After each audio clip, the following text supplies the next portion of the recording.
Dear students, again I am discussing the last session of statistical quality control of BBA syllabus, Techniques for Business Decision to 6th semester. This is the session number 46. In this session also we are discussing the problems on mean chart as well as a range chart. So statistical quality ಕಂಟ್ರೋಲಲ್ಲಿ ನಾವು ಕೊನೆಯ ಸೆಷನ್ಸಲ್ಲಿ ನೋಡ್ತಾ ಇದ್ದೇವೆ. ಈ ಸೆಷನಲ್ಲಿ ನಾವು again mean chart ಮತ್ತು ರೇಂಜ್ ಚಾರ್ಟನ್ನು ಡಿಸ್ಕಸ್ ಮಾಡ್ತಾ ಹೋಗ್ತೇವೆ. ಸೊ ಇಲ್ಲಿ ಇನ್ಫಾರ್ಮೇಷನ್ ಪ್ರಕಾರ practical problems on statistical quality control based on mean and range ಚಾರ್ಟನ್ನು ನಾವಿಲ್ಲಿ ಡಿಸ್ಕಸ್ ಮಾಡ್ತೇವೆ. So learning objectives these concept help the students to be familiarise with the terms practical problems on statistical quality control based on mean and range chart. Based on mean and range chart ಅನ್ನು ನೋಡ್ತಾ ಬರ್ತೇವೆ. Then ಅದರ ಜೊತೆಗೆ ಕನ್ಕ್ಲೂಷನ್ಸನ್ನು ನಾವು ಆಗ್ತಾ ಬರ್ತೇವೆ. Conclusions ಅಂತ ಹೇಳಿದ್ರೆ ನಿಮಗೆ ಆಲ್ರೆಡಿ ಇಷ್ಟು ಪ್ರಾಬ್ಲಮ್ಸ್ ಅಲ್ಲೂ ಕೂಡ ನಾವು ಹೇಳಿದ್ದೇವೆ. The chart are it must be within the statistical quality ಕಂಟ್ರೋಲ್ನಲ್ಲಿ ಬರ್ತದೆ. ಅದು ಕ್ವಾಲಿಟಿ ಕಂಟ್ರೋಲ್ ಒಳಗಡೆ ಇರ್ತದೆ. ಅಪ್ಪರ್ ಲಿಮಿಟ್ ಮತ್ತು ಲೋಯರ್ ಲಿಮಿಟಲ್ಲಿ ಬರ್ತದ ಅಂತೇಳಿ ಚೆಕ್ ಮಾಡೋದಕ್ಕೆ ನಾವು ಏನು ಮಾಡ್ತೇವೆ, ಒಂದು ಡಯಾಗ್ರಾಮನ್ನು ಬರೀತೇವೆ. Session outcome: by the end of this session, students should be able to understand the concept of practical problem on statistical quality control chart based on mean and range chart ಅನ್ನು ನಾವು discuss ಮಾಡ್ತಾ ಇದ್ದೇವೆ. ಈಗ ಒಂದು ಪ್ರಾಬ್ಲಮ್ಸನ್ನು ನೋಡಿ, ಇಲ್ಲಿ construct the mean chart and range chart from the following data for 5 samples with each set of 5 items. Each set of 5 items ಇದೆ. ಅಲ್ಲಿ 5 ಸ್ಯಾಂಪಲ್ಸ್ ಕೊಟ್ಟಿದ್ದಾರೆ. A2, D3 ಮತ್ತು D4 ಅನ್ನು ಅವರೇ ಕೊಟ್ಬಿಟ್ಟಿದ್ದಾರೆ. ಇದು ವೆರಿ ಸಿಂಪಲ್ ಪ್ರಾಬ್ಲಮ್. ಈ ಸಿಂಪಲ್ ಪ್ರಾಬ್ಲಮ್ಸಲ್ಲಿ ಇನ್ಫಾರ್ಮೇಷನ್ ಪ್ರಕಾರ ಅವರೇ ಪ್ರಾಬ್ಲಮ್ನಲ್ಲಿ ಇನ್ಫಾರ್ಮೇಷನ್ಸಲ್ಲಿ ಕೊಟ್ಟಿದ್ದಾರೆ. n = 5, A2 = 0.577, D3 = 0, D4 = 2.115 ಅಂತ ತೆಗೆದುಕೊಳ್ತೇವೆ. ಈಗ ನಾವು ವೆಯ್ಟ್ಸ್ ಕೊಟ್ಟಿದ್ದಾರೆ ಅಂದರೆ ಇದನ್ನು ನಾವು ಅರೇಂಜನ್ನು ಮಾಡ್ಕೋಬೇಕು. ಅರೇಂಜನ್ನು ಮಾಡ್ಕೊಳ್ಬೇಕು ಅಂದರೆ ದೇರ್ ಇಸ್ ಇನ್ ಫಸ್ಟ್ ಟೈಪಲ್ಲಿ 5 ಐಟಮ್ಸ್ ಕೊಟ್ಟಿದ್ದೇವೆ. 20, 15, 20, 15, 10, 11, 15 ಈ ಥರ ಕೊಟ್ಟಿದ್ದಾರೆ. ಸೆಕೆಂಡ್ ಒನ್ನಲ್ಲಿ 12, 18, 10, 8, 22 ಕೊಟ್ಟಿದ್ದಾರೆ. ಥರ್ಡ್ ಒನ್ನಲ್ಲಿ ಹಾಗೆ 21, 19, 17, 10, 13 ಇದೆ. 15, 12, 19, 14, 20 ಇದೆ. 20, 19, 26, 12 ಆ್ಯಂಡ್ 23 ಕೊಟ್ಟಿದ್ದಾರೆ. ಅಂದರೆ ಈಗ ನಾವು ಅದನ್ನು ಆ್ಯಸ್ ಪರ್ ಅವರ್ ಅರೇಂಜ್ಮೆಂಟ್ಸಿಗೆ ಕರೆಕ್ಟಾಗಿ ಅದನ್ನು ನಾವು ಮೀನ್ ಮತ್ತು ರೇಂಜನ್ನು ನಾವು ಕ್ಯಾಲ್ಕುಲೇಟ್ ಮಾಡ್ತಾ ಬರಬೇಕು. ಮೀನನ್ನು ಕ್ಯಾಲ್ಕುಲೇಟ್ ಮಾಡಬೇಕಾದ್ರೆ ನಿಮಗೆ ಆಲ್ರೆಡಿ ಗೊತ್ತಿದೆ, total value divide by number of items. Total value divide by n, ಆಗ ನಮಗೆ ಏನು ಸಿಗುತ್ತೆ, ಎಕ್ಸ್ ಬಾರ್ ಸಿಗುತ್ತೆ. ಅದೇ ಥರ ರೇಂಜನ್ನು ಕ್ಯಾಲ್ಕುಲೇಟ್ ಮಾಡಬೇಕಾದ್ರೆ upper value minus lower value ಅಥವಾ higher value minus lower value ಮಾಡಿದಾಗ ನಮಗೆ ಏನು ಸಿಗುತ್ತೆ, ರೇಂಜ್ ಸಿಗುತ್ತೆ ಅಂತ ನಿಮಗೆ ಆಲ್ರೆಡಿ ಲಾಸ್ಟ್ ಸೆಷನ್ಸ್ಗಳಲ್ಲಿ ಡಿಸ್ಕಸ್ ಮಾಡಿದೆ. ಈಗ ನೋಡಿ, ಫಸ್ಟ್ ಸ್ಯಾಂಪಲ್ ಎಷ್ಟಿದೆ, 5, nothing but k or n = 5 ಅಂತೇಳಿ ಟ್ರೀಟ್ ಮಾಡಿದೆ ಆಲ್ರೆಡಿ. ದೆನ್ 5 ಸ್ಯಾಂಪಲ್ಸ್ ಇದ್ದರೆ 20 + 15 + 10 + 11 ಅಂತ ಹೇಳಿದ್ರೆ ಪ್ಲಸ್ 20 + 15 + 10 + 11 + 14 ಇದಿಷ್ಟು ಟೋಟಲ್ ಮಾಡಿದಾಗ ವಿ ಗೆಟ್ 70 ನಮಗೆ ಸಿಗುತ್ತೆ. So we get some amount ಸಿಗುತ್ತೆ. ಆ 70 ಏನು ಮಾಡ್ತೇವೆ ಅಂತ ಹೇಳಿದಾಗ ನಾವು ಏನು ಮಾಡಬೇಕು, ಡಿವೈಡೆಡ್ ಬೈ 5 ಮಾಡಬೇಕು. ಆಗ ನಮಗೆ ಏನು ಸಿಗುತ್ತೆ, ಎಕ್ಸ್ ಬಾರ್ ಸಿಗುತ್ತೆ. Sigma X divide by n ಅಂತ ಹೇಳಿದೆ, ಅಥವಾ sigma X divide by k ಅಂತ ಹೇಳಿದಾಗ k ಅಥವಾ n ಅಂದರೆ ಎಷ್ಟಿದೆ, ಅಲ್ಲಿ 5 ಇದೆ. 70 ಡಿವೈಡ್ ಬೈ 5 ಅಂದರೆ ಎಷ್ಟಾಯಿತು, 14 ಆಯಿತು. ಅಗೇನ್ ಸೆಕೆಂಡ್ ಸ್ಟೆಪ್ಪಲ್ಲಿ ಅಥವಾ ಸೆಕೆಂಡ್ ಸ್ಯಾಂಪಲ್ ಸೈಜಲ್ಲಿ 12 + 18 + 10 + 22 + 22 ತೆಗೆದುಕೊಂಡಾಗ ಇದು 5 ಐಟಮ್ಸನ್ನು ಟೋಟಲ್ ಮಾಡಿದ್ರೆ again we are getting the 70. 70 divide by 5 ಅಂದರೆ ಎಷ್ಟಾಯಿತು, 14 ಆಯಿತು. ನೆಕ್ಸ್ಟ್ ಥರ್ಡ್ ಸ್ಯಾಂಪಲ್ ಸೈಜಲ್ಲಿ ಅಗೇನ್ 21 + 19 + 17 + 10 + 13 ಅಂದರೆ ಎಷ್ಟು ಬರುತ್ತೆ, 80 ಬರ್ತದೆ. 80 ಡಿವೈಡ್ ಬೈ 5 ಅಂತ ಹೇಳಿದ್ರೆ ಎಷ್ಟು ಬರುತ್ತೆ, 16 ಬರ್ತದೆ. Next step also 80 divide by 5 ಅಂತ ಹೇಳಿದಾಗ 16 ಬರುತ್ತೆ. ದೆನ್ ಲಾಸ್ಟ್ ಸ್ಯಾಂಪಲ್ ಸೈಜಲ್ಲಿ ಟೋಟಲ್ ಎಕ್ಸ್ ಎಷ್ಟಿದೆ ಅಂತ ಹೇಳಿದ್ರೆ 100 ಇದೆ. 100 ಡಿವೈಡ್ ಬೈ 5 ಅಂತ ಹೇಳಿದ್ರೆ 20 ಬರ್ತದೆ. ದೆನ್ ರೇಂಜ್ ಅಂದರೆ ನಾನು ಆಲ್ರೆಡಿ ಹೇಳಿದೆ L - S. ಎಲ್ ಅಂತ ಹೇಳಿದ್ರೆ ಲೋಯರ್ ವ್ಯಾಲ್ಯೂ ಅಥವಾ L- ಅಂದರೆ upper value minus lower value. L - S ಅಂತೇಳಿ ಕರಿತೇವೆ. ಅಥವಾ lower value upper value minus smaller value ಅಂತೇಳಿ ಕರಿತೇವೆ. ಅಥವಾ largest value minus smallest value ಅಂತ ಕೂಡ ಕರಿತೇವೆ. L - S is nothing but larger and small value ತೆಗೆದುಕೊಳ್ಬೇಕು. ಲಾರ್ಜರ್ ವ್ಯಾಲ್ಯೂಸ್ ಅಂದರೆ ಈ ಫಿಗರ್ನಲ್ಲಿ ನೋಡ್ತಾ ಬಂದರೆ 20 is the highest, then 10 is the minimum. ಇದು ಹೈಯೆಸ್ಟ್ ವ್ಯಾಲ್ಯೂ ಎಷ್ಟಿದೆ, 20 ಇದೆ. ಲಾರ್ಜೆಸ್ಟ್ ವ್ಯಾಲ್ಯೂ ಎಷ್ಟು, 20. ಲೋಯೆಸ್ಟ್ ವ್ಯಾಲ್ಯೂ ಅಥವಾ ಸ್ಮಾಲೆಸ್ಟ್ ವ್ಯಾಲ್ಯೂ ಎಷ್ಟಿದೆ, 10 ಇದೆ. ಅಂದರೆ 20 - 10, then we are getting the 10 is the range. Again second ಸ್ಟೆಪ್ಪಲ್ಲಿ ನೋಡ್ತಾ ಬಂದರೆ ಹೈಯೆಸ್ಟ್ ವ್ಯಾಲ್ಯೂ ಎಷ್ಟಿದೆ, ಇಲ್ಲಿ in case of second sample ಸೈಜಲ್ಲಿ 22 ಇದೆ, 22 minus 8 then this equals to 14 ಬರ್ತದೆ. ಅದೇ ಥರ ಥರ್ಡ್ ಸ್ಟೆಪ್ಪಲ್ಲಿ ಅಗೇನ್ ಹೈಯೆಸ್ಟ್ ವ್ಯಾಲ್ಯೂ ಎಷ್ಟಿದೆ 21 ಮೈನಸ್ 10 ಅಂದರೆ ಎಷ್ಟಾಯಿತು 11 ಬರ್ತದೆ. Then fourth ಸ್ಟೆಪ್ಪಲ್ಲಿ again 20 is the highest value, lowest value ಎಷ್ಟಿದೆ ಅಲ್ಲಿ 20 ಹೈಯೆಸ್ಟ್ ವ್ಯಾಲ್ಯೂ ಇದೆ, ಲೋಯೆಸ್ಟ್ ವ್ಯಾಲ್ಯೂ 12 ಇದೆ, ದೆನ್ ದ ಡಿಫ್ರೆನ್ಸ್ ಈಸ್ 8 ಅಂತೇಳಿ ಆಯಿತು. In the same way last ಸ್ಟೆಪ್ಪಲ್ಲಿ 14 ಬರ್ತದೆ. ದೆನ್ ಸಿಗ್ಮಾ ಆರ್ ಮಾಡಿದಾಗ ಅಂದಾಗ ಸಿಗ್ಮಾ ಆರ್ ಈಕ್ವಲ್ಸ್ ಇವೆಲ್ಲವನ್ನು ಕೂಡ ಟೋಟಲ್ ಮಾಡ್ಕೋಬೇಕು, ಆಗ ನಮಗೆ ಸಿಗ್ಮಾ ಆರ್ ಸಿಗುತ್ತೆ.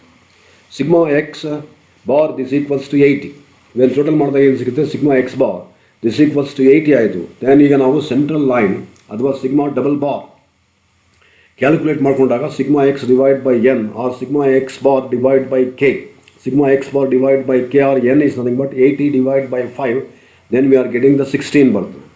ಅಗೇನ್ ನೆಕ್ಸ್ಟು ಆರ್ ಬಾರನ್ನು ಕ್ಯಾಲ್ಕುಲೇಟ್ ಮಾಡಬೇಕಾದ್ರೆ sigma R divide by N R K 57 divide by 5 this equals to 11.4 ನಮಗೆ ಸಿಗುತ್ತೆ. ನೆಕ್ಸ್ಟ್ ನಾವೀಗ ಮೀನ್ ಚಾರ್ಟ್ ಮತ್ತು ರೇಂಜ್ ಚಾರ್ಟನ್ನು ಮಾಡಬೇಕು ಅಂತೇಳಿ ನಿಮಗೆ ಗೊತ್ತಿದೆ ಆಲ್ರೆಡಿ. ಎಕ್ಸ್ ಬಾರ್ 16 ಅಂದರೆ ಈಗ ತಾನೇ ಪ್ರೀವಿಯಸ್ ಕೇಸಲ್ಲಿ ಅಥವಾ ಪ್ರೀವಿಯಸ್ ತೋರಿಸಿದ್ದೇನೆ. X double bar this equals to 16 ಅಂದರೆ ಸೆಂಟ್ರಲ್ ಲೈನಿಗೆ ತೆಗೆದುಕೊಂಡಿದ್ದೇವೆ ಅಂತ ಹೇಳಿದಾಗ ಇಲ್ಲಿ ನೋಡ್ತಾ ಬಂದು ಈಗ UCL X upper class limit this equals to X bar plus A2 minus R bar. A2 ಅನ್ನು ಅವರೇ ಕೊಟ್ಟಿದ್ದಾರೆ. ಈ ಪ್ರಾಬ್ಲಮ್ನಲ್ಲಿ A2 ಅನ್ನು ಏನು ಮಾಡಿದ್ದಾರೆ ಅವರೇ ಕೊಟ್ಟಿದ್ದಾರೆ ಅಂತೇಳಿ ನಿಮಗೆ ಪ್ರಾಬ್ಲಮ್ಸಲ್ಲೇ ತೋರಿಸಿದೆ ನಾನು. ಪ್ರಾಬ್ಲಮ್ ನೋಡಿದ್ರೆ ಗೊತ್ತಾಗ್ಬಿಡ್ತದೆ ಅಲ್ಲಿ A2 D3 ಮತ್ತು D4 ಅನ್ನು ಅವರೇ ಕೊಟ್ಟಿದ್ದಾರೆ. ಆ ವ್ಯಾಲ್ಯೂಸನ್ನು ನಾವಿಲ್ಲಿ ಹಾಕ್ತಾ ಹೋಗಬೇಕು. ಸೊ 16 ಪ್ಲಸ್ 0.577 ಇಂಟು 40 11.4 ಅಂದರೆ ಆರ್ ಬಾರ್. ಇದನ್ನು ಕೂಡ ನೀವೀಗ ಅಸೈನ್ಮೆಂಟ್ ಮಾಡಿದ್ದೀರಾ. 11.4 ಅಂದರೆ 22.577 ಬರ್ತದೆ. LCL lower control limit X double bar minus A2 R bar 16 minus 0.577 into 11.4 this equals to 9.423. So ಇದು UCL as well as LCL ಬರ್ತದೆ. ಈಗ ನಾವು ಗ್ರಾಫಲ್ಲಿ ಅದನ್ನು ನಾವು ಮೀನ್ ಚಾರ್ಟನ್ನು ಹಾಕಿದಾಗ ಮೀನ್ ಚಾರ್ಟನ್ನು ನೋಡ್ತಾ ಬಂದಾಗ ಸ್ಯಾಂಪಲ್ ಮೀನ್ ನಿಮಗೆ ಗೊತ್ತಿದೆ ಇಲ್ಲಿ ಕೊಟ್ಟಿದ್ದಾರೆ. ಸೊ ಮೀನ್ ಚಾರ್ಟಲ್ಲಿ upper control limits as well as lower control limit ಇದೆ ಅಂತ ಹೇಳಿದ್ರೆ this one is upper control limit, this one is lower control limits. Middle line ಏನಿದೆ ಅದನ್ನು ನಾವು ಸೆಂಟ್ರಲ್ ಲೈನ್ ಅಂತೇಳಿ ಕರೆಯುತ್ತೆ. ಸೆಂಟ್ರಲ್ ಲೈನಿಗೆ ನಾವು ಪ್ಲಾಟ್ ಮಾಡಿದಾಗ ಸೊ ಎಲ್ಲ ವ್ಯಾಲ್ಯೂಸನ್ನು ನಾವಿಲ್ಲಿ ತೋರಿಸ್ತಾ ಬಂದಿದ್ದೇನೆ. ಸೊ ಇಲ್ಲಿ ನೋಡಿ, ಸೊ ಲೋಯರ್ ಕಂಟ್ರೋಲ್ ಲಿಮಿಟ್ ಎಷ್ಟಿದೆ ಅಲ್ಲಿ 9.423. 9 ಇಲ್ಲಿ ಏನು ಮಾಡಿದ್ದೇವೆ ಅಂದರೆ 9.5 ತೆಗೆದುಕೊಂಡಿದ್ದೇವೆ. ಈ 5 zeros ಇದನ್ನು ಬರಿತಿದ್ದೇವೆ ಅಂತಾಗ 5, 10, 15, 20, 25 ಇದೆ. ಇದು 5 ಮತ್ತು 10 ನಡುವೆ ಬರ್ತದೆ. 5 ಮತ್ತು 10 ನಡುವೆ ಅಂದರೆ 9.423 ಇದು ಲೋಯರ್ ಕಂಟ್ರೋಲ್ ಲಿಮಿಟ್ ಆಯಿತು. ಅಪ್ಪರ್ ಕಂಟ್ರೋಲ್ ಲಿಮಿಟ್ ಎಷ್ಟಿದೆ 22.577 ಇದೆ. 20 ಮತ್ತು 25 ನಡುವೆ ಬರ್ತದೆ, ಆದ್ದರಿಂದ 22.577 ಇಲ್ಲಿ ತೋರಿಸ್ತಾ ಇದೆ. So as all the mean values fall within the control limits, so mean chart shows that the process is in the control, nothing but statistical control ಅಂತೇಳಿ ಕರೀತಾರೆ. ನೆಕ್ಸ್ಟ್ ನಾವು ರೇಂಜ್ ಚಾರ್ಟನ್ನು ನೋಡಬೇಕು. ರೇಂಜ್ ಚಾರ್ಟಿಗೆ ಅಗೇನ್ ಫಾರ್ಮುಲಾ ನಿಮಗೆ ಗೊತ್ತಿದೆ.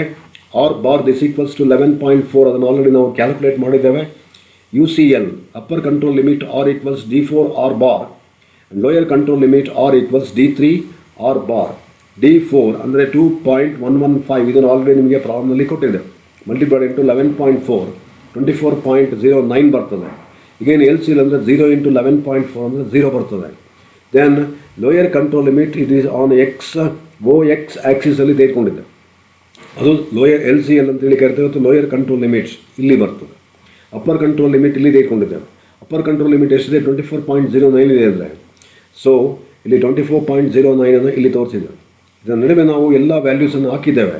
Then as all the range point fall within the control limits, so the range chart shows that the given process is in our control, nothing but is in statistical control ಅಂತೇಳಿ treat ಮಾಡ್ತಾರೆ. ಈ ಥರ ಈ ಪ್ರಾಬ್ಲಮ್ಸನ್ನು ಮಾಡಬೇಕು. Next ತೆಗೆದುಕೊಂಡ್ರೆ next ಇನ್ನೊಂದು ಪ್ರಾಬ್ಲಮನ್ನು ನೋಡ್ತಾ ಬರುವ. Construct the X bar chart in a factory produces 50 cylinder per hour. Sample of 10 cylinder are taken as a random from the production at every hour and the diameters of the cylinders are measured. Draw X bar chart and R chart and decide whether the process is under control or not ಅಂತೇಳಿ ಒಂದು ಪ್ರಾಬ್ಲಮ್ಸನ್ನು ಕೊಟ್ಟಿದೆ. ಈಗ ನೋಡ್ತಾ ಬನ್ನಿ, ನಿಮಗೆ ಅಲ್ಲಿ ಅವರು informations ಪ್ರಕಾರ ಸ್ಯಾಂಪಲ್ ಎಷ್ಟು ಕೊಟ್ಟಿದ್ದಾರೆ 10. ಇನ್ಫಾರ್ಮೇಷನಲ್ಲಿ ನೋಡ್ತಾ ಬಂದರೆ 10 ಸ್ಯಾಂಪಲ್ಸ್ ಇದೆ, 50 ಸಿಲಿಂಡರ್ಸ್ ಇದೆ. 50 ಸಿಲಿಂಡರ್ಸ್ಗೆ ಡಯಾಮೀಟರ್ಸನ್ನು ಕೊಟ್ಟಿದ್ದಾರೆ ಅವರು. ಡಯಾಮೀಟರ್ಸನ್ನು ಇಲ್ಲಿ ತೋರಿಸ್ತಾ ಇದ್ದಾವೆ X1, X2, X3 ಮತ್ತು X4 ಈ ಡಯಾಮೀಟರ್ಸನ್ನು ಈ ನಂಬರ್ಸಲ್ಲಿ ತೋರಿಸಿದೆ. ನೆಕ್ಸ್ಟ್ ಈಗ ನಾವೇನು ಮಾಡಬೇಕು ಅಂದರೆ ಅದಕ್ಕೆ ನಾವು ಮೀನನ್ನು ಕಂಡುಹಿಡಬೇಕು, ಅಂದರೆ ಎಕ್ಸ್ ಬಾರನ್ನು ಕಂಡುಹಿಡಬೇಕು ಮತ್ತು ರೇಂಜನ್ನು ಕಂಡುಹಿಡಬೇಕು, ಆರನ್ನು ಕಂಡುಹಿಡಬೇಕು. ಸೊ ನಾ ಇನ್ಫಾರ್ಮೇಷನ್ಸ್ ಪ್ರಕಾರ ಸ್ಯಾಂಪಲ್ ನಂಬರ್ ಫ್ರಮ್ 1 to 10 ಇದೆ. ಈಗ X1, X2, X3, X4 ಇದನ್ನು ನಾವೇನು ಮಾಡಬೇಕು ಅಂದರೆ ಎಕ್ಸ್ ಬಾರನ್ನು ಮಾಡಬೇಕು ಅಂತ ಹೇಳಿದಾಗ X bar is nothing but ಇವೆಲ್ಲವನ್ನು ಕೂಡ ಸಿಗ್ಮಾ ಎಕ್ಸ್ ಅಂತ ಹೇಳಿದ್ದಾರೆ. ಇವೆಲ್ಲ ಟೋಟಲ್ ಮಾಡಿದಾಗ V are getting the sigma X. Sigma X ಅಂತ ಹೇಳಿದಾಗ sigma X is nothing but 230 + 238 + 242 + 250 this equals ಎಷ್ಟಾಯಿತು 960 ಡಿವೈಡ್ ಬೈ ಏನು ಮಾಡ್ತೇವೆ ಅಂತ ಹೇಳಿದ್ರೆ ಇನ್ಫಾರ್ಮೇಷನ್ಸ್ ಪ್ರಕಾರ 960 ಡಿವೈಡ್ ಬೈ ನಾವು ಇಲ್ಲಿ ಇನ್ಫಾರ್ಮೇಷನ್ಸಲ್ಲಿ 960 ಬಂದಿದೆ ಡಿವೈಡ್ ಬೈ ಸ್ಯಾಂಪಲ್ ಸೆಷನಲ್ಲಿ 1 2 3 4 5 ಇದೆ ಅಂದರೆ ಡಿವೈಡ್ ಬೈ 5 ಆಗ ನಮಗೆ ಏನು ಸಿಗುತ್ತೆ 240 ಬರುತ್ತೆ. ಸೊ 240 ನಮಗೆ ಸಿಗ್ತದೆ. 240 ನಾವು X mean X bar equals 240, 227, 232, 236 and 232, 230, 237, 235 ಈ ಥರ ಬರ್ತದೆ. ಇದನ್ನು ಎಕ್ಸ್ ಬಾರ್ ಅಂತೇಳಿ ಮಾಡಿದ್ದಾಯಿತು. ನೆಕ್ಸ್ಟ್ ನಾವು ರೇಂಜನ್ನು ಮಾಡಬೇಕು ಅಂದರೆ ರೇಂಜ್ ಆರ್ ಈಕ್ವಲ್ಸ್ 20 ಹೇಗೆ ಬಂತು ಅಂತ ಹೇಳಿದ್ರೆ ಹೈಯೆಸ್ಟ್ ವ್ಯಾಲ್ಯೂ ಅಥವಾ upper value minus lower value. ಇಲ್ಲಿ ಅಪ್ಪರ್ ವ್ಯಾಲ್ಯೂ ಎಷ್ಟಿದೆ 240 ಮೈನಸ್ 230 ಬಂದರೆ ಎಷ್ಟಾಯಿತು 20 ಬರ್ತದೆ. ಇನ್ ದ ಸೇಮ್ ವೇ ಅದೇ ಥರ ಇಲ್ಲಿ ಸ್ಟೆಪ್ಸ್ ಮಾಡಿದ್ದೇವೆ. ಸ್ಟೆಪ್ಸ್ ಮಾಡಿದಾಗ we get the R, then we getting 196 ಬಂತು. So mean of X bar ನಮಗೆ ಗೊತ್ತಾಗಿದೆ, ಅದೇ ಥರ ರೇಂಜ್ ಆಫ್ ಆರ್ ಅದು ಕೂಡ ನಮಗೆ ಗೊತ್ತಾಗಿದೆ. ನೆಕ್ಸ್ಟ್ ಸ್ಟೆಪ್ ನೋಡ್ತಾ ಬಂದಾಗ ನಾವೀಗ calculation of X double bar ನೋಡಬೇಕು. ಎಕ್ಸ್ ಡಬಲ್ ಬಾರ್ ಅಂತ ಹೇಳಿದಾಗ ಸೆಂಟ್ರಲ್ ಲೈನ್ ಅಂತೇಳಿ ಕೂಡ ಕರೀತಾರೆ. ಸೆಂಟ್ರಲ್ ಲೈನನ್ನು ರೇಂಜ್ ಚಾರ್ಟಿಗೆ ಮತ್ತು ಮೀನ್ ಚಾರ್ಟಿಗೆ ಮಾಡಿದಾಗ sigma X bar divide by M nothing but M R N R K whatever it may be. Sigma X bar divide by M R N 2345.75 divide by 10 ಅಂತ ಹೇಳಿದಾಗ ಎಷ್ಟು ಬರುತ್ತೆ 234.75 ಬರ್ತದೆ. Then R sigma R divide by N R M 196 divide by 10 19.6. ನಾವು range chart ಮಾಡಬೇಕಾದ್ರೆ ಇದನ್ನು central line ಅಂತ ತೆಗೆದುಕೊಳ್ತೇವೆ. X bar chart ಮಾಡಬೇಕಾದ್ರೆ ಇದನ್ನು ನಾವು ಈ ವ್ಯಾಲ್ಯೂಸನ್ನು ಸೆಂಟ್ರಲ್ ಲೈನ್ ಅಂತೇಳಿ ತೆಗೆದುಕೊಳ್ತೇವೆ. ನೆಕ್ಸ್ಟ್ ಇನ್ಫಾರ್ಮೇಷನ್ಸ್ ಪ್ರಕಾರ ಪ್ರೀವಿಯಸ್ ಪ್ರಾಬ್ಲಮ್ನಲ್ಲಿ ಅವರು A2, D3 ಮತ್ತು D4 ಅನ್ನು ಅವರೇ ಕೊಟ್ಬಿಟ್ಟಿದ್ರು. ಬಟ್ ಈ ಪ್ರಾಬ್ಲಮ್ನಲ್ಲಿ ನಾವೀಗ ಅದನ್ನು ಅವರು ಆ್ಯಸ್ ಪರ್ ನೀವು ಲಾಗರಿಥಮ್ ಟೇಬಲ್ ಪ್ರಕಾರ ಕೊಟ್ಟಿದ್ದಾರೆ. ಇನ್ಫಾರ್ಮೇಷನ್ಸ್ ಪ್ರಕಾರ 0.73 ಬರ್ತದೆ. 0.73 ಅಂತ ಹೇಳಿದ್ರೆ ಸ್ಯಾಂಪಲ್ ನೋಡ್ತಾ ಬಂದರೆ 4 ಇದೆ. ನಾವು ಪ್ರಾಬ್ಲಮಿನ ಪ್ರಕಾರ ನಂಬರ್ ಆಫ್ ಸ್ಯಾಂಪಲ್ಸ್ ಎಷ್ಟಿದೆಯಲ್ಲಿ 1 2 3 4 ಇದೆ. ಆ 4ಗೆ ನಾವು ಸ್ಯಾಂಪಲ್ ಸೈಜ್ 4 ಇದ್ದಾಗ ನಾವೇನು ಮಾಡಬೇಕು A2 ತೆಗೆದುಕೊಳ್ತೇವೆ ಅಂತ ಹೇಳಿದಾಗ ಇನ್ಫಾರ್ಮೇಷನ್ಸ್ ನೋಡಿ ಇಲ್ಲಿ ಎಷ್ಟು ಬಂದಿದೆ A2 0.73 ಬಂದಿದೆ ಆ್ಯಂಡ್ D3 ನೋಡ್ತಾ ಬಂದರೆ 0.00 ಬಂದಿದೆ ಆ್ಯಂಡ್ D4 ಅಂದರೆ 2.28. ಇದನ್ನು ನಾವು ಆ್ಯಕ್ಚುಯಲ್ ವ್ಯಾಲ್ಯೂ ಇದು 2.227 ಅಂತ ಬರ್ತದೆ. ಅದನ್ನು ರೌಂಡ್ ಅಪ್ ಮಾಡಿದ್ದೇವೆ 2.28 ಅಂತೇಳಿ ಮಾಡಿದೆ. ದೆನ್ ಈಗ ಇನ್ಫಾರ್ಮೇಷನ್ಸ್ ಪ್ರಕಾರ ನಾವು central line for X bar ಚಾರ್ಟನ್ನು ನೋಡಬೇಕು. ಎಕ್ಸ್ ಬಾರ್ ಚಾರ್ಟಿಗೆ ಸೆಂಟ್ರಲ್ ಲೈನ್ ಅಂತ ಹೇಳಿದ್ರೆ 234.75 ಬಂದಿದೆ. N equals 4, A2 equals 0.73 as per table ಇಲ್ಲಿ ಹೇಳಿದೆ ನಿಮಗೆ. ಫೋರ್ತ್ ನೋಡಿಯಪ್ಪ, ಫೋರ್ತಲ್ಲಿ A2 ಎಷ್ಟಿದೆ 0.73 ಇದೆ. ಈ ವ್ಯಾಲ್ಯೂಸನ್ನು ನಾವು ತೆಗೆದುಕೊಳ್ಬೇಕು. ಸಪೋಸ್ ಹೈಯೆಸ್ಟ್ ವ್ಯಾಲ್ಯೂ ಅಥವಾ ಸ್ಯಾಂಪಲ್ ಸೈಜ್ ಜಾಸ್ತಿ ಆಗ್ತಾ ಇದ್ದಾಗೆ ಇದರ ವ್ಯಾಲ್ಯೂ ಕೂಡ ಚೇಂಜಸ್ ಆಗ್ತಾ ಬರುತ್ತೆ. ಸೊ ಅದರ ನಂತರ ಈಗ ನಾವು ಅಪ್ಪರ್ ಕಂಟ್ರೋಲ್ ಲಿಮಿಟ್ ನೋಡಿದಾಗ X double bar plus A2 into R bar 234.75 234.75 ಅಂದರೆ X double bar plus 0.73 into 19.6 ಅಂದರೆ ಆರ್ ಬಾರ್. ಇದನ್ನು ಆಲ್ರೆಡಿ ಕ್ಯಾಲ್ಕುಲೇಟ್ ಮಾಡ್ಕೊಂಡಿದ್ದೀರ. ಆಗ 249.6 ಬರ್ತದೆ. Lower control limit of mean ಚಾರ್ಟಲ್ಲಿ ನಾವು ಲೋಯರ್ ಕಂಟ್ರೋಲ್ ಲಿಮಿಟ್ ಅಂದರೆ X double bar minus A2 into R bar 234.75 minus 0.73 multiplied into 19.6 220.72 ಬರ್ತದೆ.